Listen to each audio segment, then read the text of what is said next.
Γεια σας παιδάκια, είμαι ο Ρούλης ο Γαϊδουρούλης και θα σας πω σήμερα την ιστορία μου για το πώς περνάω τη μέρα μου. Το πρωί η μαμά μου, η Ρίτσα η Γαϊδουρίτσα, θα έρθει να με ξυπνήσει. Ρούλη, ξύπνα, άργησες! Σηκώνομαι λοιπόν και εγώ γρήγορα και τρώω το σανό μου.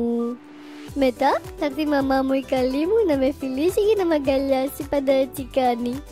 Μετά θα κάτσω λίγο να λιαστώ και μετά θα πάμε για δουλίτσα. Όταν ήμουν μικρούλης, η μαμά μου έδειχνε τον κουβά μου που θα μάζευα κι εγώ τα μήλα μου και εγώ χαιρόμουν τόσο πολύ που θα ήμουν κι εγώ ένα χρήσιμο μέλος της οικογένειας μας. Όταν μεγάλωσα λοιπόν, ξεκίνησα κι εγώ να πηγαίνω με τα δικά μου τα καλάθια να μαζεύω μήλα και πήγαινα πέρα δόθε με τα φρούτα. Η μαμά μου ήταν βέβαια κάπου εκεί κάτω από το δέντρο τα μεσημέρια και μου έλεγε πόσο καλός ήμουνα και πόσο μ' αγαπάει. Παρόλο που δεν είχα μεγαλώσει εντελώς ακόμα, σιγά σιγά κι εγώ, ένα καλάθι, δύο, ανάλογα πόσα φρούτα είχαμε, πήγαινα το δρόμο μου πέρα δόθε. Γιατί εμείς τα γαϊδουράκια, αν μάθουμε έναν δρόμο, αυτόν πηγαίνουμε και μπορούμε και μόνα μας και πηγαίνουμε ερχόμαστε. Βέβαια, αλλά είναι και πολύ γνωστό και πόσο πεισματάρδες είμαστε. Όπως βλέπετε λοιπόν, σιγά σιγά και εγώ μεγάλωσα, πηγαίνω φέρνοντας τα φρούτα μου πέρα δόθε για τα καλά μας τα αφεντικά. Και πραγματικά δείτε πόσο νόστιμα φαίνονται, δεν είναι? Κάποιες φορές μας έδιναν και εμάς να τρώμε και εκείνες τις φορές από το πόσο νόστιμα είναι μου τρέχουν τα σάλια.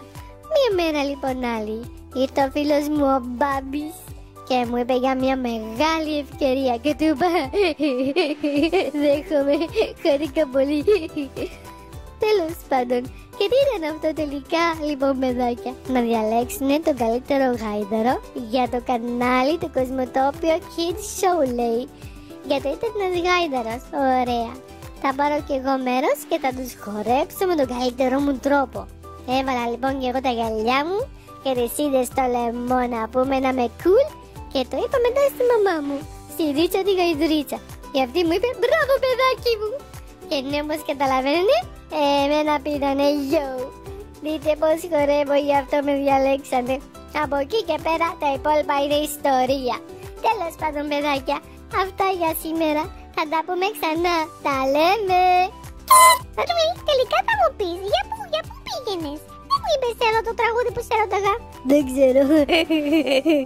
Δεν μου είπανε ποτέ.